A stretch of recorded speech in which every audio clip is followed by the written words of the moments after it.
नमस्कार, बहुत स्वागत है आप सबका। आप देख रहे हैं मेरा मध्य प्रदेश। मैं हूं पुनीत पाठक और मध्य प्रदेश की तमाम बड़ी खबरें विस्तार से दिखाते हैं। सबसे पहले बात भीषण सड़क हादसे की।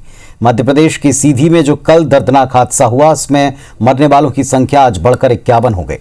मुख्यमंत्री शिवराज सिंह चौहान ने बस हादसे में जख्मी लोगों से मुलाकात की, उनसे मिलने सीधी पहुंचे। रामपुर नैकिन सामुदायिक स्वास्थ्य केंद्र में घायलों से मुख्यमंत्री ने मिल करके पूरा हाल जाना। मृतकों के परिजनों से भी उनकी मुलाकात हुई, घटनास्थल का मुआयना किया। मुख्यमंत्री शिवराज सिंह चौहान रात्रि विश्राम सीधी में ही करेंगे। कल सुबह वो मामले को लेकर अधिकारियों की एक मीटिंग लेने वाले हैं। इधर बाणसागर नहर बस हादसे के बाद घटनास्थल और आसपास एनडीआरएफ, एसडीआरएफ समेत सैकड़ों पुलिसकर्मी रेस्क्यू ऑपरेशन चला रहे हैं। नहर पर बने अंडरग्राउंड टनल में रेस्क्यू चल रहा है, लेकिन 3 अन्य लोगों का अब तक कुछ पता नहीं चला जो इस हादसे के बाद से लापता हैं। हादसे के शिकार कई लोगों के शव उनके परिजनों को नहीं मिले हैं। इन सब के बीच में कुसमी गांव के एक ही परिवार के 4 लोगों की मौत इस हादसे में हुई। एक साथ जब परिवार से 4 अर्थियां निकली तो हर आंख में आंसू थे।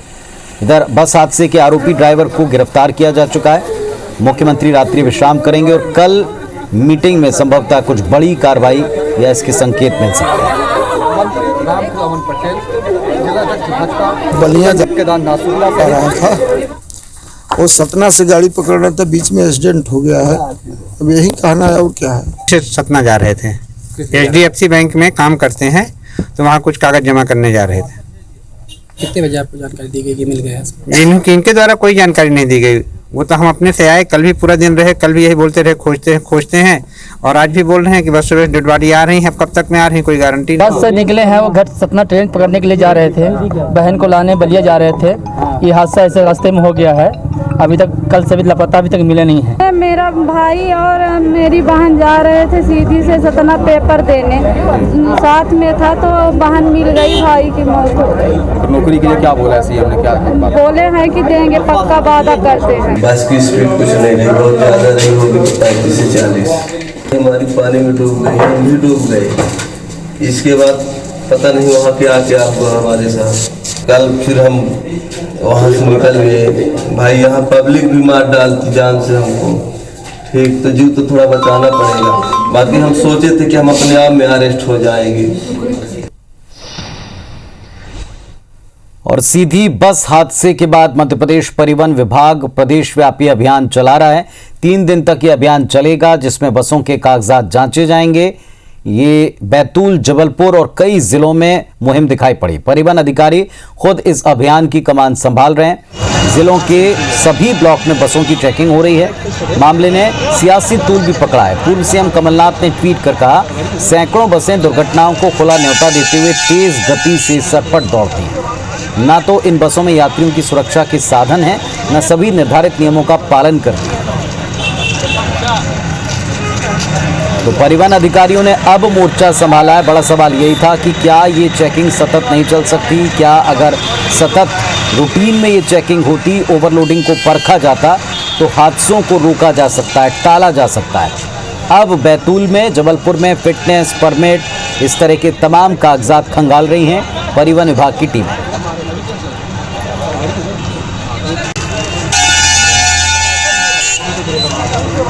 तो 2 तस्वीरें आप देख रहे हैं, एक बैतूल की है, एक जबलपुर की है। अलग अलग जगहों पर परिवहन विभाग के अधिकारी सड़कों पर उतरे हैं, वाहनों की फिटनेस को चेक कर रहे हैं। कल ही बड़ा सवाल उठा था कि जो बस हादसे का शिकार हुई थी, क्या वो फिटनेस सर्टिफिकेट प्राप्त बस थी? रूट को उसने बदला तो क्या उस पर कोई रोकने की कार्रवाई की गई? जो 32 सीटर बस थी उसमें 50-55 से ऊपर लोग सवार थे, उस पर एक्शन क्यों नहीं लिया गया? ऐसे कई सवाल परिवहन विभाग पर उठे और अब आज परिवहन विभाग की टीम सक्रिय है।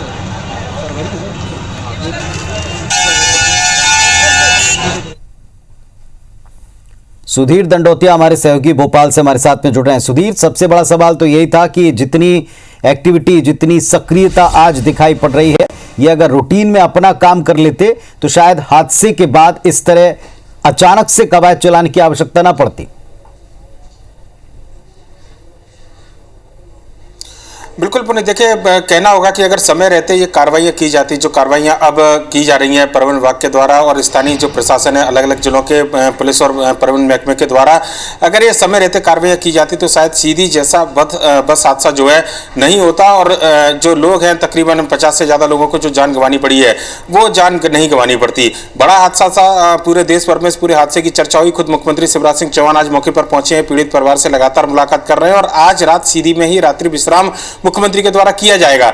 इसके बाद में आज ताबड़तोड़ कार्रवाइयां की जा रही हैं पूरे प्रदेश भर में। जो बसें हैं न केवल उनके कागज को जांचा परखा जा रहा है बल्कि फिटनेस को लेकर भी बसों को सख्त हिदायत दी जा रही है बस संचालकों को कि अगर किसी भी बस में किसी तरह की कोई लापरवाही पाई जाती है, कागजों में किसी तरह की कमी पेशी पाई जाती है, चाहे कितना भी रसूखदार आदमी क्यों ना हो, अब सख्त कार्रवाई की जाएगी। ये संकेत प्रदेश सरकार की ओर से, प्रदेश सरकार के परिवहन मंत्री गोविंद सिंह राजपूत की ओर से दिए गए हैं।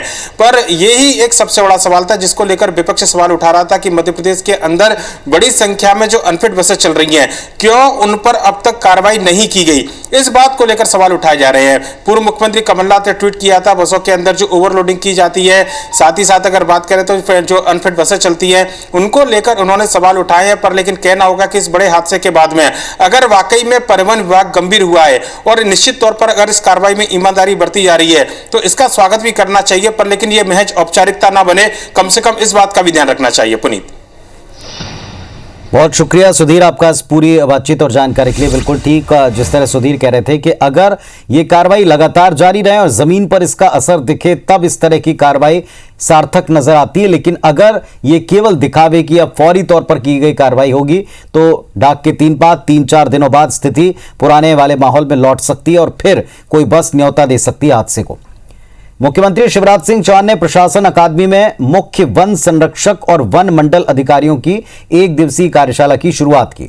वन मंत्री कुंवर विजय शाह इसमें मौजूद थे। मुख्यमंत्री ने वन क्षेत्र में नवाचार पर जोर दिया, कहा वन विहार भोपाल के लिए एक बड़ी सौगात, ऐसे मॉडल के तौर पर और जगहों को विकसित करना चाहिए। सिंगापुर से लोग नाइट सफारी के लिए आए।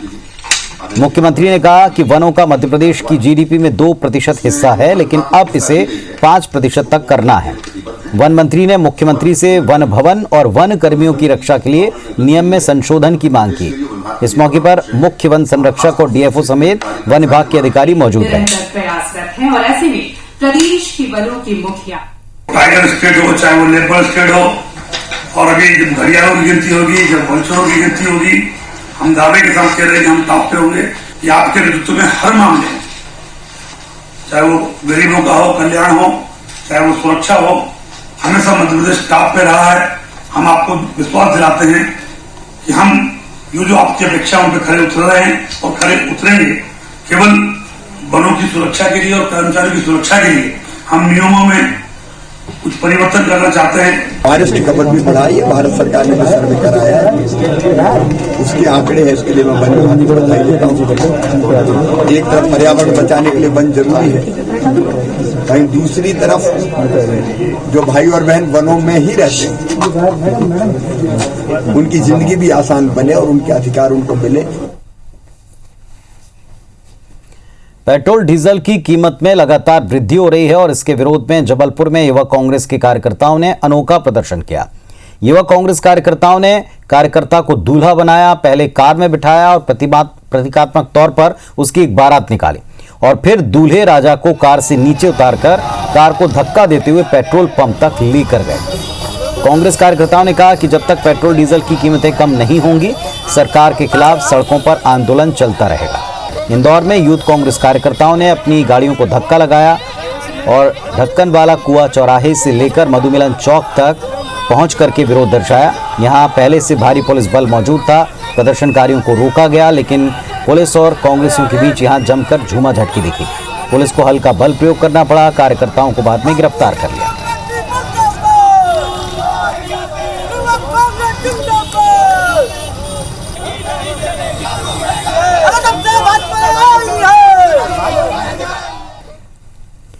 दमोह पहुंचे नगरीय प्रशासन मंत्री भूपेंद्र सिंह ने एक बड़ा बयान दिया। लगातार बढ़ते पेट्रोल डीजल एलपीजी गैस के दाम पर कहा कि पेट्रोल डीजल के दाम हमारे हाथ में नहीं है, इसमें हम कुछ कर नहीं सकते। ये अंतर्राष्ट्रीय बाजार पर निर्भर करते हैं और इसी वजह से लगातार पेट्रोल डीजल के दाम बढ़ते चले जा रहे हैं। शहर पहुंचने पर मंत्री भूपेंद्र सिंह का भाजपाइयों और प्रशासन के अधिकारियों ने सर्किट हाउस में जमकर स्वागत किया।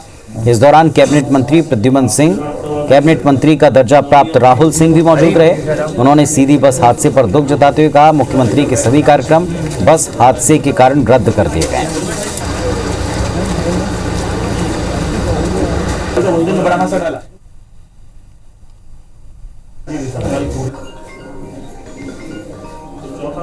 सतना से सीधी जा रही बस नहर में गिरी है।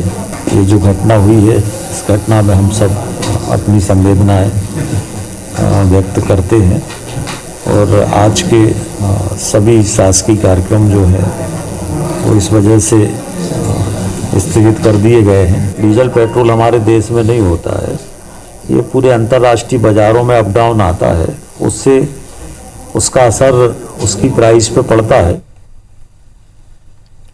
सियासत में ऑनलाइन प्लेटफॉर्म पर अव्वल रहने वाली बीजेपी एक बार फिर नवाचार करने वाली है। दरअसल बीजेपी अपने कार्यालय और कामकाज को पेपरलेस करने की तैयारी में है। पार्टी के राष्ट्रीय स्तर के नवाचार की शुरुआत मध्य प्रदेश से होगी। पार्टी के सभी कार्यालय से लेकर पार्टी के विधायक और सांसदों के दफ्तर अब पेपरलेस हो जाएंगे ताकि पार्टी से लोगों का आसानी से जुड़ाव हो। कार्यालय में अधिक से अधिक लोग जुटे ना। अब लोग पार्टी पदाधिकारियों से लेकर विधायकों तक को किसी तरह की शिकायत, मदद के आवेदन ऑनलाइन भेज पाएंगे। उनका समाधान भी ऑनलाइन ही होगा। पार्टी का मानना है कि मध्य प्रदेश में नवाचार बेहद कामयाब रहेगा। पूरे देश में न केवल बेहतर संदेश जाएगा बल्कि दूसरे राज्यों को मॉडल समझाने में आसानी होगी।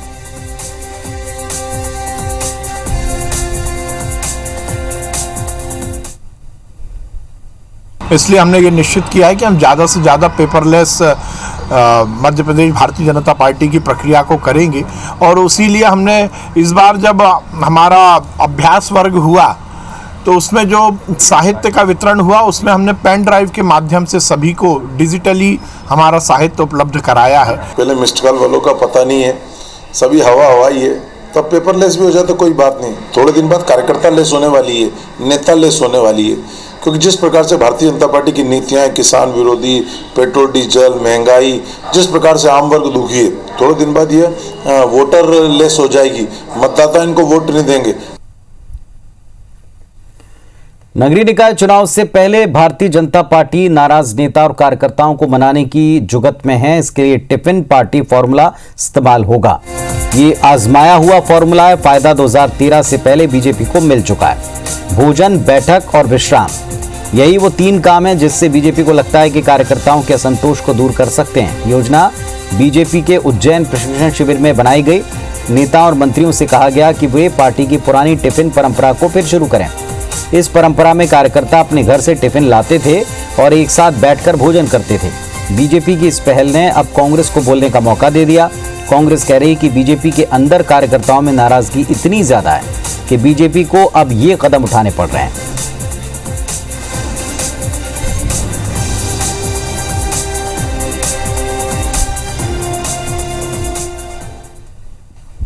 पारिवारिक संगठन है, इस नाते से हम लोगों का लगातार आपस में मिलना होता है, चाहे पदाधिकारी आपस में मिले। और ये मिलना, इसको टिफिन पार्टी जैसा कहा जाता है वैसे नहीं, हम लोग मिले, सब लोग एक परिवार के भाव से मिले, सब लोग इस तरीके से काम करें और एक हल्के फुल्के माहौल में पार्टी की भी चिंता करें। वो टिफिन पार्टी और ये टिफिन पार्टी में बहुत अंतर है। आज भारतीय जनता पार्टी के अंदर जो असंतोष है, उस असंतोष को थामने के लिए सारी कवायद की जा रही है। आपको मालूम है महाकौशल में किस तरीके से भारतीय जनता पार्टी के अंदर संग्राम मचा हुआ है। बिंद के लोग अपना राग अलाप रहे हैं। नेस्कॉम के सम्मेलन में पीएम मोदी ने कहा कि नया भारत, हर भारतवासी प्रगति के लिए अधीर है। हमारी सरकार नए भारत के युवाओं की इस भावना को समझती है। 130 करोड़ से अधिक भारतवासियों की आकांक्षाएं हमें तेजी से आगे बढ़ने के लिए प्रेरित करती हैं। कोरोना के दौरान लाखों नए रोजगार देकर आईटी इंडस्ट्री ने सिद्ध किया वो भारत विकास का मजबूत पिलर है। राष्ट्रपति रामनाथ कोविंद ने किरण बेदी को पुडुचेरी के उपराज्यपाल पद से हटा दिया। राष्ट्रपति ने उनकी जगह तेलंगाना की राज्यपाल तमिलसाई सुंदरराजन को पुडुचेरी के उपराज्यपाल का अतिरिक्त प्रभार सौंपा है। राष्ट्रपति ने प्रेस सचिव अजय कुमार ने एक बयान दिया, कहा कि राष्ट्रपति के निर्देश पर डॉक्टर किरण बेदी अब पुडुचेरी की उपराज्यपाल नहीं रहेंगे। सीधी बस हादसे में अब तक 51 लोगों की जान जा चुकी है, शव निकाले जा चुके हैं। सुबह रेस्क्यू ऑपरेशन शुरू किया गया। लापता लोगों की टनल में फंसे होने की आशंका जताई गई। हादसे पर राष्ट्रपति रामनाथ कोविंद, प्रधानमंत्री मोदी समेत कई नेताओं ने दुख जताया। कुछ अन्य खबरें देखते हैं। कहते हैं कि राजनीति एक खेल की तरह है, सियासत की इस पिच पर कौन कितनी देर तक टिक पाएगा नहीं कह सकते। यही वजह है कि मध्य प्रदेश के युवा नेता इन दिनों अपनी सियासी पारी चमकाने के लिए क्रिकेट के मैदान पर जमकर मेहनत कर रहे हैं। अब तक क्रिकेट के मैदान से कई धुआंधार खिलाड़ी राजनेता बने, मगर इस बार मध्य प्रदेश की सियासत में खिलाड़ी बनकर नहीं बल्कि खेल खिलाकर नेता पुत्र अपनी सियासी पिच तैयार कर रहे हैं। मध्य प्रदेश की सियासत में इन दिनों कई नेता पुत्र खेलों के बहाने अपने पिता की राजनीतिक विरासत संभालने की तैयारी कर रहे हैं।